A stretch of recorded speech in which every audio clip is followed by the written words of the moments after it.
of funding, then the other side, oh, you're a hypocrite, you're demanding earmarks.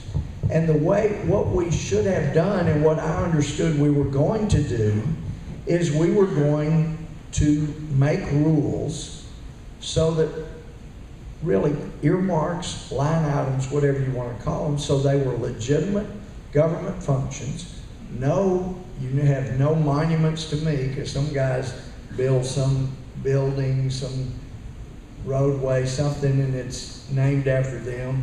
None of that. Nothing that benefits you personally at all could be allowed. No private companies get anything. But if it's for governmental functions, put the line in there. So really, we kind of had a perfect storm situation, the worst of all worlds coming together. We had a president that could spend money like pouring out water. At the same time, we had a Congress that decided we're not going to get very specific. We're just going to hand, figuratively speaking, big sacks of cash to the executive branch and say, you decide where it goes. And that's one of the reasons there's so many grant programs now. It gives total control to the executive branch. You got to come begging to the executive branch when you shouldn't have to be begging for a grant. We ought to be able to say, like for example, I-69 needs to be finished, let's do it. And here's the money to do it. And it's a federal road, it's a federal project, let's do it. And it should never be named for me, it just needs to be done. And anyway, we've got an executive branch that takes this. How do you think a president could throw away $600 million on Solyndra and hundreds of millions on this or that or the other? It came at a time when we're just, okay, here's another continuing resolution. You go spend the money like you want to spend it. And so this is how it's happened. We need to have clear reform to the earmark process and it become what it's supposed to be, line item specific. And none of this, you know, one of the big problems was airdrop earmarks, because they'd go to conference between the House and the Senate, and all of a sudden they call them airdrop earmarks, because an earmark would show up in the final bill, and when you have a conference report for a bill, it's non-debatable, I mean, it's non-amendable. You're stuck with it, yes or no, on the whole conference bill, and there'd be earmarks. You wouldn't know who put them in there, where they came from, you know, and nobody would take credit for them. Well, you shouldn't have airdrop earmarks. And so anyway, you ought to know exactly who to ask for it and go from there. But that's why we haven't had the reform we should have. And it's why I will continue to say, let's finish doing the job of reforming line items and get back to appropriating and stand firm. We're not going to do another CR. Just, I hate the term kicking the can down the road, but we just keep putting off doing our job, and it needs to stop, and it could stop if we had the will to stop it.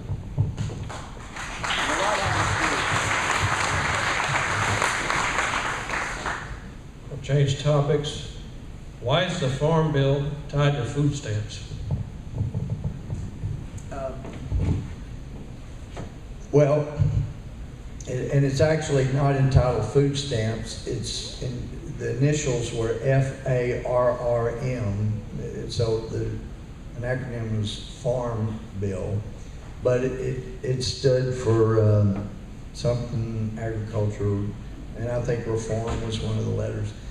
But what the Farm Bill was, I mean, a little over 79% of the agriculture bill is food stamps. So the technical title was not food stamps, but I think it's 79.4% of the ag bill was food stamps.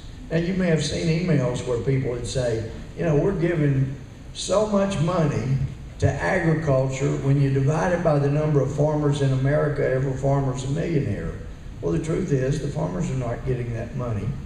79.4% goes to food stamps. And as you may have read, we now have more people on food stamps than we have working full-time. It's incredible. And we still have agencies that are out there recruiting people to sign up for food stamps. And this president, it's another one of the laws that the president just unilaterally decided to strike. He eliminated, by executive order, a law that he can't eliminate, and that is a work requirement on the food stamp bill. It was part of the welfare reform, and he just struck part of it.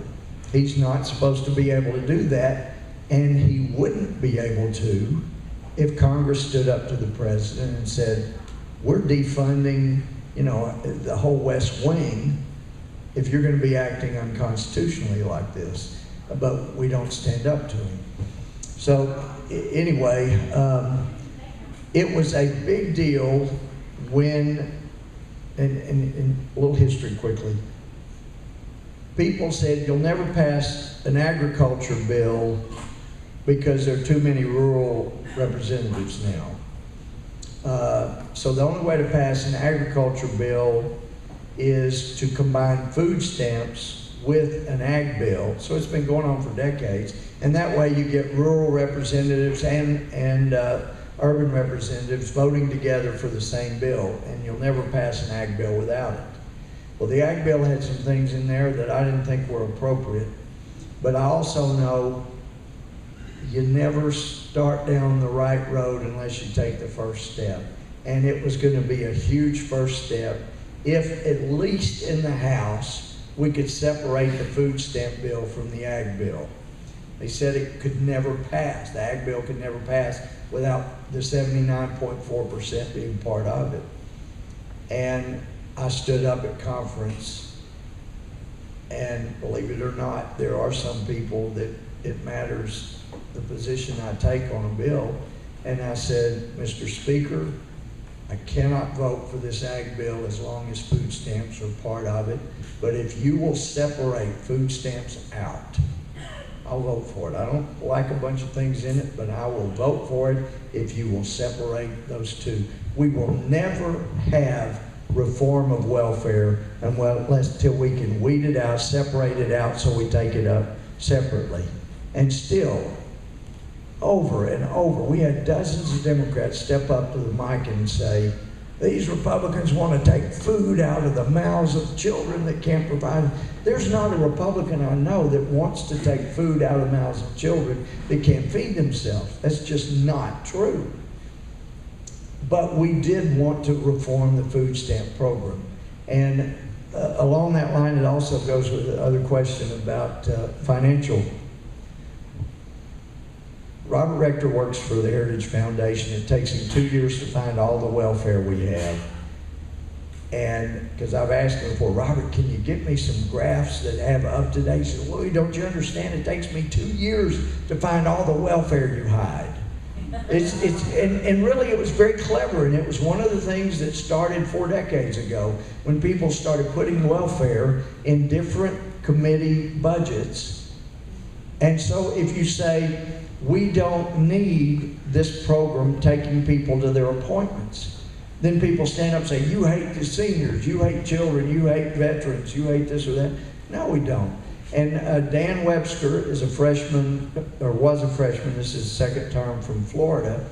He's a little older than me, and he said, transportation has been a big deal to me. When I got to Congress, I decided I'm going to make it my pet project to find out how many federal programs are charged with getting people to and from appointments.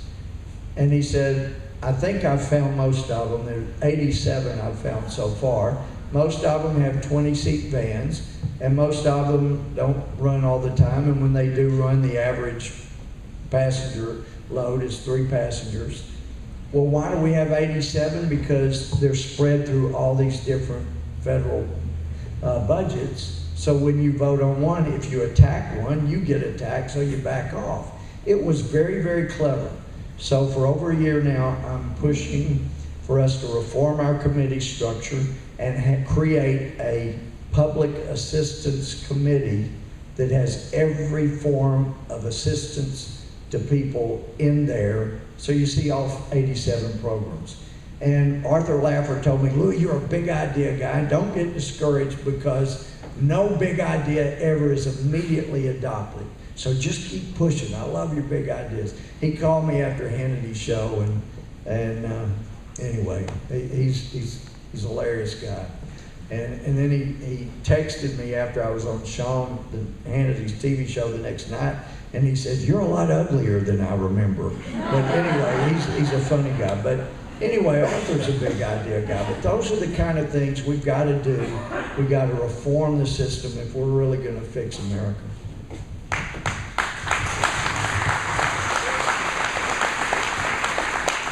I always grew up believing Baldwin was beautiful. That's what we were told today. Any idea how long a state tax will remain at its current level? I don't think there should be a state tax, as most of y'all know. I mean, you pay the taxes on it while you're alive.